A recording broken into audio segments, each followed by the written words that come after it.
If Run the Jewels came out right now and said, you know what, I'm not going to give y'all no more work because we feel like we've reached our peak and we don't want to let y'all down. So y'all have 3 amazing projects. Let's move on.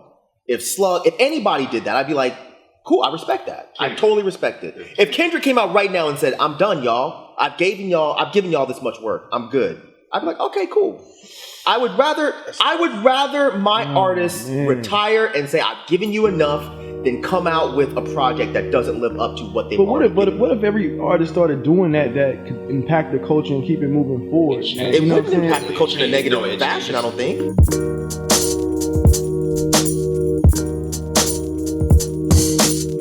Then in hip hop conversations, man. Look, y'all see the setup. It's different. We in LA. We Hollywood, y'all. We Hollywood. Thank you to y'all. But really thank you to our partner Studio 71 for the dope setup. We in LA, man, so we definitely have some guests. Word up, Justin Hunte, the company man. It's all happening.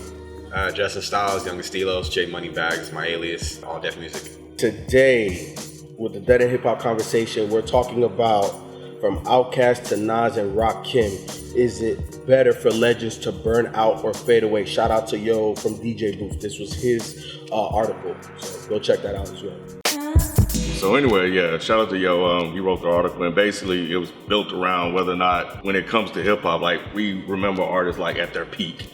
You know, Ice Cube when he had his run, and then when he released War and Peace, and then the subsequent albums that came after, we were like, damn, man, he may be losing it.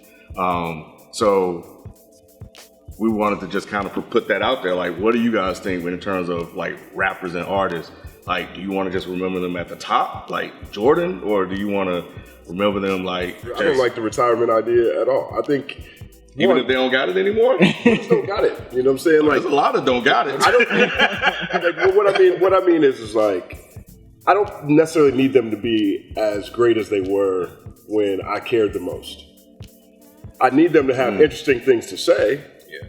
I don't necessarily need them to make the same album again, but if you can come out with something that's fresh, but how do you have something interesting to say after 15, 20 some years in the game where your life has progressed musically, personally, and all of that is different from when you probably loved that artist, right? Like, I always felt like Eminem, one of the greatest to ever do it, right? But a lot of what made his career was, you know, issues with his mom, issues with his girl, you know, just that struggle coming up. So once you make it and you're established and you win Grammys and you win this, how do you continue that run? I mean, Jay-Z is a great example, right? I mean, 444. He basically went minimalistic and just started confessing stuff. Now, not to say that was groundbreaking, but for him it was. Of course. So you can become more personal, for example. Or you can just be a different character. But is Jay-Z not an outlier? How many rappers at 40-something, you know, can still do what he did? Well, Tech Nine does it all the time. Not that much of an outlier. Yeah. Have you heard Magna Carta Holy Grail? I think in a different era where in the 90s, it was a mystique about certain artists and stuff like that. So if you put out an album or two, whatever, you go away and the fans are going to still crave for you. But in this open age, I just think that I don't want to see my artists necessarily die young or just leave young. You want them to burn out. I don't necessarily want them to burn out. Fade away. Burn out is when you stop. Yeah. Like, so fade away is still rapping is when and you keep just rapping until you just don't want to rap. I feel like you can take breaks. A lot of one on the Raptors, average putting up 7.4 points. That's who he is. Okay. Sorry, I feel like you could take breaks, and if you feel that you don't have anything to say, then don't rap about it. But you can have periods where you're just going back and still developing. I think you can still develop your craft over time. There's always new things to do. There's so much music out from now. Especially now, music is being released at such a rapid pace that there's certain things that you can tweak and learn that you may have not done when you were 20 or 26, but you're doing now at 35. You know, your flow can change, your wordplay can change, and I think I want to listen to that. But how many rappers do that? Like, there's not that many rappers that get older that start, like, experimenting or playing with their flow or doing things differently. I'm okay when rappers get to that point where they're like, you know what? I've done enough. I've said enough. I'm good. I'm going to stop. But I'm also okay if rappers decide that they don't want to stop. Like, if they want to reinvent themselves. I always go back to this guy, but one of my favorite rappers of all time, LP, like, he's in his early to mid 40s. And a lot of people thought he was done until he came back with Run the Jewels. But the thing is, he came back with something new and different and fresh. If he came back doing the same shit he did in the old Jukes days, it'd be like, well, what's the fucking point? Like, I think the stigma is what keeps a lot of people from putting out more music or experimenting in different ways. And I think that's one thing that's unique to hip hop. And I think, honestly, we're outgrowing that. I do not think that the next 20 years we're going to see, you know, I think in the next 20 years we're going to see a lot of cats in their 40s that are still going to be relevant. Kanye's not going to stop putting out projects. Ever should. Chance ain't going to stop. Shut up, man. But they're not. You know what I'm saying? Like, and I don't think at the same. And I think what the measures for success are going to have a lot more to do with longevity in a brand new context. We're going to start seeing people. Hey, I put out something that was when I was 45 that went platinum, or I put out something when I was 45 that made young people listen, or whatever. I don't know if we can look at the past and say that, hey, Jay's an outlier. No one else is doing this. I think we're actually only 44 years old in the entire culture in the first place. Mm-hmm. So if we're talking about 40-year-old rappers, period, bar none or whatever, hip-hop is fucking 44 years old. You know what I'm saying? So, like, we're not even at a point now where we even have a big enough sample size for us to determine necessarily, just because we haven't seen it, whether or not it makes sense for someone to just quit already. But hip-hop is still a young person's game, even now. Like, how many really popular rappers are above the age of even? Kind of starting to change a little bit. Is it? It is. A little bit, yeah. And people hit their age of 30. I guess when I say it's starting over 30. Wait, Oh, right at it. I don't know about that. Like, Drake's over 30. Yeah, Drake. Kendrick's 30. Okay, so Drake, Kendrick, okay. Kanye. Are we just limiting to Kanye. popping, or like really still have talent left? Like still left in the tank? Well, that's a subjective thing. I'm talking about like Okay. really popular rappers, like that are coming out and they're just like, oh, this is the dude. I see mostly young people. Who's the dude then? I think Kendrick's the dude. He's 30. Eminem, Kanye showed up when they were 28. To me, that's late. Jay was 25, 26 when Reasonable Doubt came out. That's late. Chuck D was 28 when PE came out. He almost didn't want to put those projects out because he felt like he was too old then. So these are And that was the thing then too. Like being old was more of a thing back then. You were really the old dude in the club back then. Yeah, it Then was. it was more of a I remember people saying like, "Oh man, you old." Like, you know what I'm saying? I don't really hear it. well, too that's much where nowadays. this is a young man's game come from. Because Yeah. you had guys like, Nas and the Mobb Deeps of the world that were in their teens. Nowadays, that's a rarity. Nowadays, when they're that young, you get what? Damn, I was gonna say Lil Pump, but I don't know how fucking old he is. Little Pump, like Extension, 17. Suicide Boys. Yeah, like, those are these are the people that I see that everyone's buzzing about. Right. I don't really see. I mean, of course, Drake is always going to get people talking about him. Right. Like anytime Ye drops something, people are going to talk about it. But I guess just being on Twitter and dealing with this show, I just see more people talking about the Little Pumps, the little, what's the other one? The Perp? Lil Yachty. Smoke Perp, Oh yeah, Yachty. Yachty, Uzi, like these type of dudes. And I feel like once they get to a certain age, they're definitely going to fizzle out. I don't know if that's a talent thing or if that's a trend moving thing. I don't know. I think it is a talent thing because at least for us, right, being hip hop heads, we don't know if that style of hip hop is going to have longevity because we don't know, right? Like they just started, and we don't know if that's something that's going to be here for the next 20 years. Because the people that we prefer are some of the older cats that are over 30, right?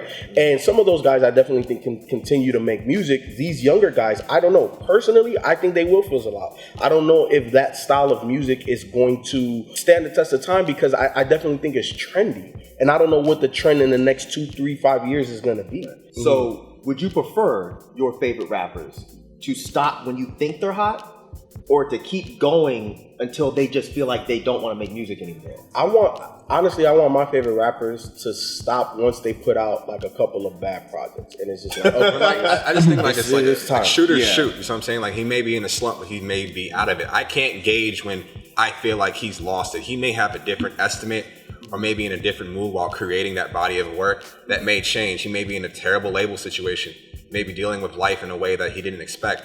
And who knows that he could bounce back on the very next project and talk about what he was going through. It was like, this is why I was in a slump. This is why it sounds like that. How many projects you gonna give them? Until the bounce back.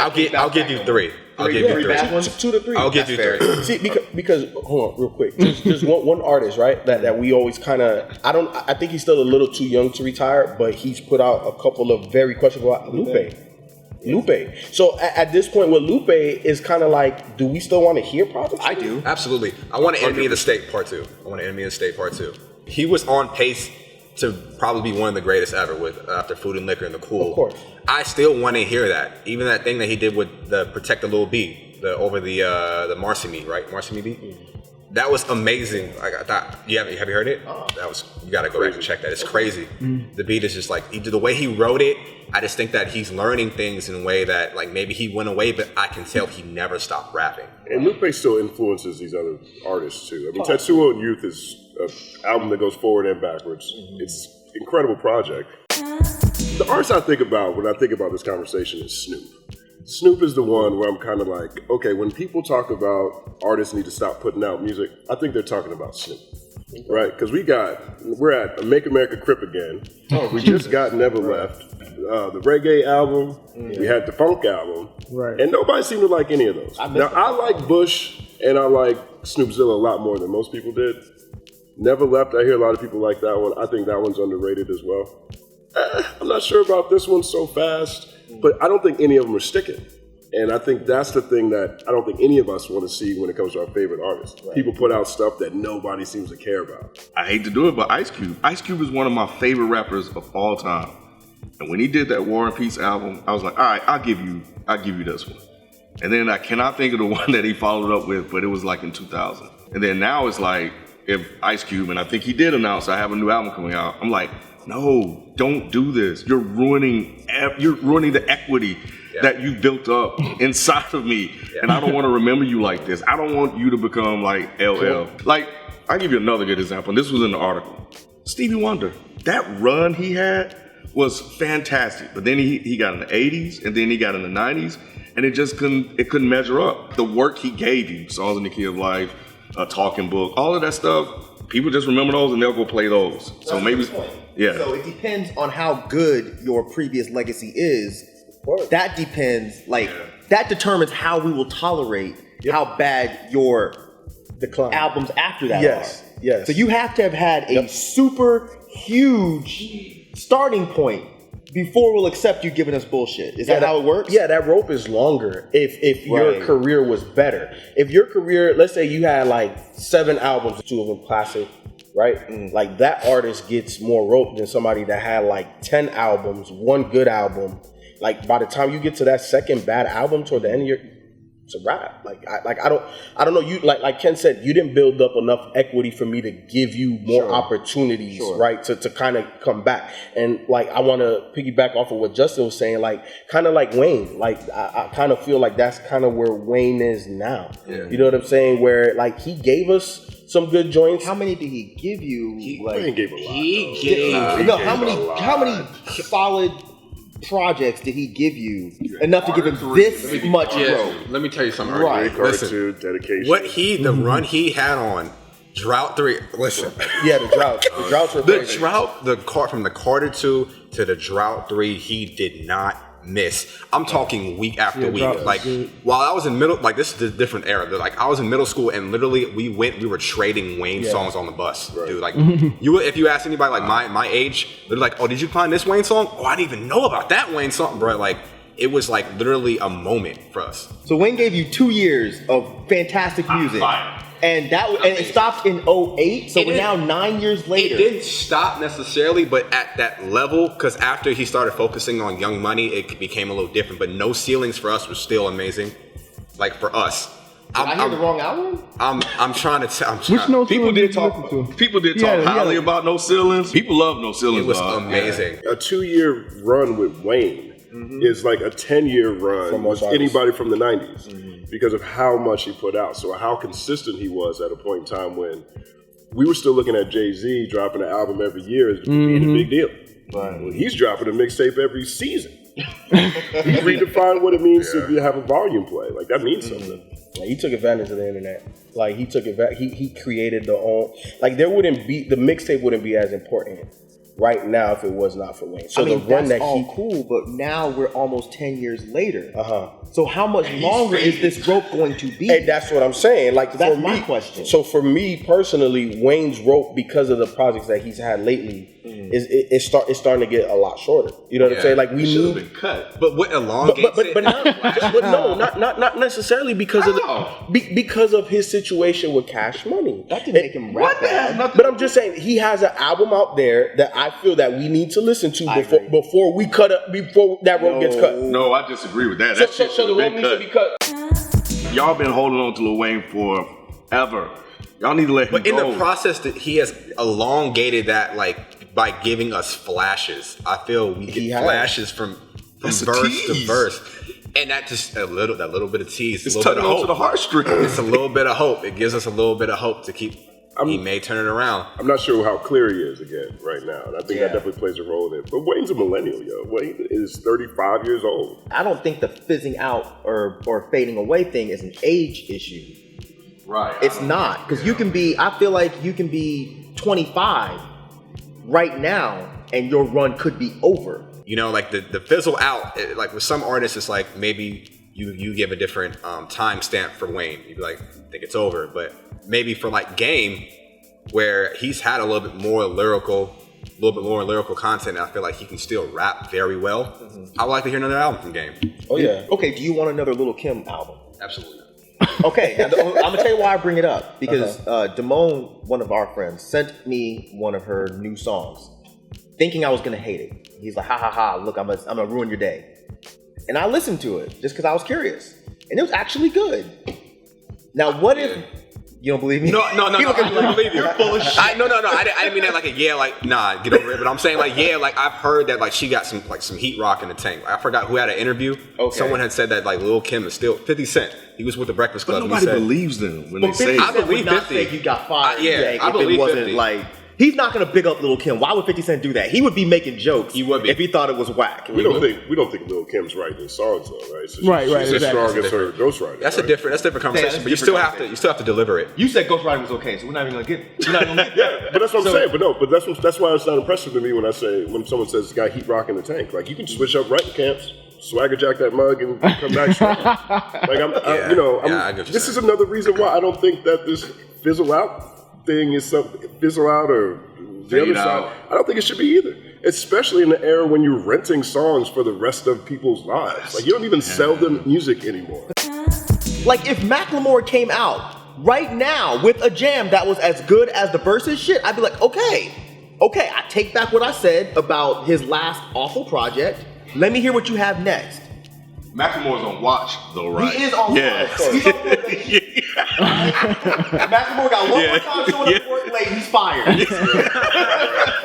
Right. Yeah. This is where I differ. I'm good on Wayne. Like I have enough records. But see, we were good on Jay until Jay just came back and said, you know what? I'm not done.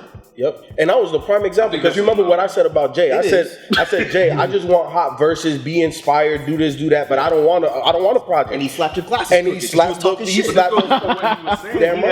Jay had something different to talk about. And that was the thing. We were all done with this whole flash. Because Martin Carter Holy Grail, we all bashed that thing. No, I understand that. But what he was saying is like, I'm cool with it if you have something to talk about. If you get a little bit more personal in depth. That's what Jay had. That's why 444 worked. I understand. Yeah. Something different to talk about more than Wayne. And Wayne has a wealth of shit that he can talk about. Especially now. He always has something different to talk about, especially when Tyler gets him in the booth. Okay, I'll give you another one. We were just talking about this person. What about 3 Stacks? Do we want another 3 Stacks out? Yes. Exactly. But falling off though. Right, but he could have burned out versus fade away. So which one would you rather from 3 Stacks? Would you rather? Because I feel like personally, I think the reason that 3 Stacks has not released an album is because I don't think that he thinks that he can live up to what he's already done. And I think that maybe he's playing it smart. He's like, look, I've already given you guys amazing albums. And I don't know if I can top that or even equal it, so I'm just not going to do it. And you know what? I'm fine with that. I am too. I'm fine with that. I'd rather take what I've got, like Scarface. Like Scarface right now haven't given us a bad album yet. So if he says I have a new album coming out, cool. Face is giving us kind of the same project, and he says that. Like that's his approach. True. I'm okay with that. That's it. That's his words. Yeah, no, but that's now that's what I don't need. I don't need to hear the same album I've been listening to for 20 years. I'm okay. Why do you think it stays good? I'm sure, cool with it. But like, what's interesting? We're talking about what do you have to talk about in life? Where are you living? What do you talk? And you guys are like, yeah, give me the because remix. I like pizza. I'll take pizza the same pizza once every few months. I'll take it because it's good. I go to this same restaurant over and over again because I know they deliver. I just feel like that's boring though. As an artist, I feel like that's boring to keep giving. This not if they dope as fuck. That's not anything. You don't need it every day. Like Steph Curry is an amazing jump shooter. We can see him watch 3 all day. We know you're good at that. Sometimes I want to see you do something off the drip. I want to see you go inside. Like, you see what I'm saying? Like, just an analogy to say that I'm not good at that. That's the difference between Steph and his dad. We won't know if he's Dad not was a good born at. basketball player. Yeah. But see, y'all are going to fucking ruin artists because you want them to do something That's different, crazy. and when they do, and then y'all like, oh, this is terrible. Fuck, why did you do that? You should have just stuck what you were already doing. I get that. That's from a critical standpoint and a critic standpoint. If you want to please certain critics, and like you can be afraid and shy away from that, but that can also hinder the process of like artistry. Don't be afraid to put out something bad. Look, I'm not. Right now is a great time to just fail publicly. Like we literally watch everybody's artist development live. That's the whole point of innovation. Like you're gonna if fail. you're talented enough to do it. But who's to say who's talented enough? Andre 3000 is talented enough. Yeah. We know that. If 3 Stacks came back right now after all this time and dropped a mediocre project, y'all light his ass. Look at what y'all did to Compton. I don't think so. I mean, I think honestly, 3 Stacks wouldn't come out with a mediocre project. But what if he did? I don't think that would happen. Here's why I don't think it would happen. From his guest appearances, we've got maybe one in 10 years that was kind of mediocre, maybe subpar. We know that he's been innovating in his own life. His interviews are still fire. It's not like he hasn't moved to New York. It's not like his kids hasn't grown up now. It's not like he doesn't have things to talk about. I don't need another 3 Stacks album in 2017. I would like one.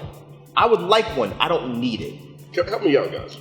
Explain the difference between the way y'all feel about Scarface versus the way you feel about Andre. You got 2 guys who've never showed up missing, never showed up short. You would rather have... Would you like Andre to come back with the same album he already made? No. Maybe he can make never another. Done that, and that's why I think that Dre has not dropped anything else. No, that's a separate question. Not why or what we think Dre did. Why do you not need an Andre album, but you're happy with the new Face album? And Face is putting out the same album every year. Because I don't look to him to innovate. I don't look to him to change or grow exponentially. I don't look for him to do that, but I look for Dre to do that. And that's where I think this whole discussion falls, at least for me, when I think about great artists and the best time period. How I feel about their music and how that music relates to me, as opposed to whether or not they still got it. I don't know if Bone Thugs and Harmony will ever have it again. Because when I was 14 years old and East 99 came out, that album meant so much to me at that time period.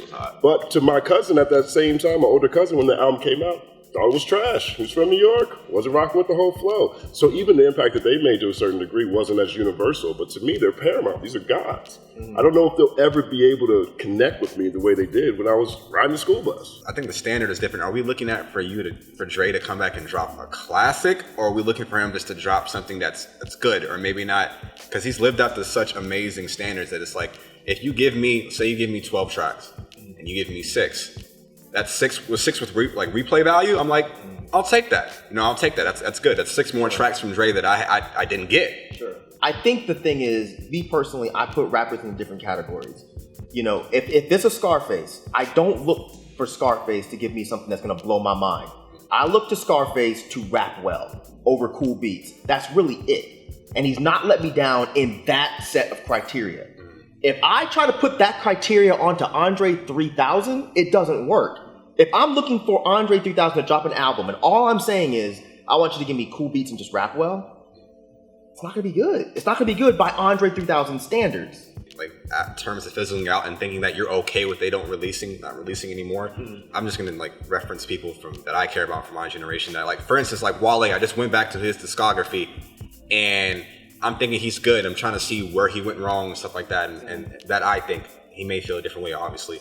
But I'm going back to you start finding songs and stuff like that. Maybe there's an album that didn't get enough credit, but it was amazing in your eyes, and you would like them to come back and try to not necessarily recreate that moment. Because a lot of these artists, it's about moments and what connected with you, and not the quality of the music. But I come back and I see his discography, and I'm like, you still have a lot in the tank, and you just need to look at it from a different perspective. Just look at it from an art perspective, and maybe you need to do what you want and in terms of like, I'm saying in return, if you think about what you want to do and not necessarily if we're going to like it or not, maybe we may end up looking at you in a different perspective. It's like, you gave me what I needed. It may not be what I wanted or what I thought I was going to get from you, but you gave me what I needed.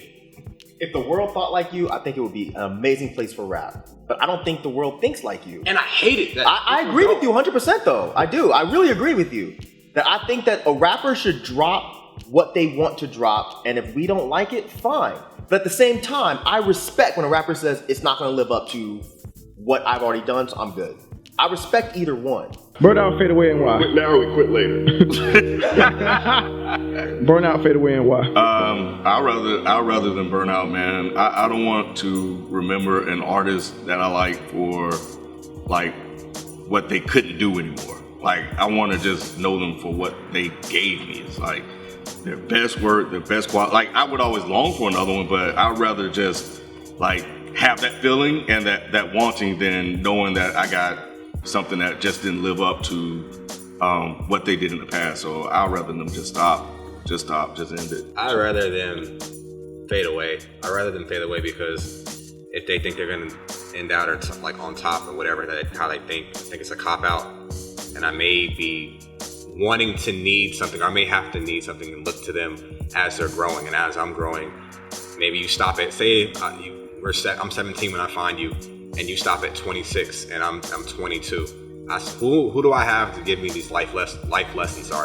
If I'm looking to you for them and you're just done, what do I have now? So I'd rather you just fade out and let me grow with you. Give me the opportunity to grow with you. Yeah, it's quit now or quit later. I like the idea of artists being free to be who they want to be, and that's what inspires me the most. I don't think about Jordan's Wizard years at all. I don't. And the fact that he played for the Wizards does not change the fact that he's the greatest basketball player of all time. Snoop projects don't change how great Doggy Style was. So if fade away, fade out is the best option, sure. But I don't think that those two options are where we need to be looking at a medium with us 44 years old in the first place. Like we're at the point now, these guys are going to be rocking forever. I want to be 80 years old with Google glasses on, playing fucking Madden, watching the newest hologram show from Jay-Z. Like I want that. And whichever option lets that happen. I think I do prefer fading away, mainly because those artists that I would want to fade away, they gave me something that I always want to hold on to. And even though you may give me some, mediocre or crappy projects, something in me always still feels that maybe you can give me something more, right? But I don't necessarily always feel that way, but that's what I would prefer. And I definitely agree with Company Man. Like for me, artists, I'm always about creative freedom. And if that's what they feel that they want to do, that's cool. I don't have to agree with it, but you never know. They might give you 4 crappy projects and then they come out with Jay-Z's 444. And it makes me look dumb for me saying Jay should have come out with another album. When now after this album, I'm like, Jay, please give me more. So definitely fade away. I think it depends on your perspective here. I think that I understand what these guys are saying, but I agree that rappers should have the personal freedom to do whatever they want. But I think a lot of times they don't do whatever they want, and people are steering them in the wrong directions, and they drop bullshit. If the artists themselves feel like they cannot release something that will live up to even their own expectations of what they did prior, then just burn out. Like I already have these albums that I love. I don't have to have 12 if I already have 4. I'm good on those 4. So to me, it really depends on the artist. It depends on how they feel. But if you don't have it in you to live up to what you've already done or even come close, then just don't bother. Because I'm not going to be happy with it, you're not going to be happy with it, and then what was the fucking point of dropping it? Just so we can say he kept going? For what? Who cares? You've already given us enough albums. Let's just move on with life.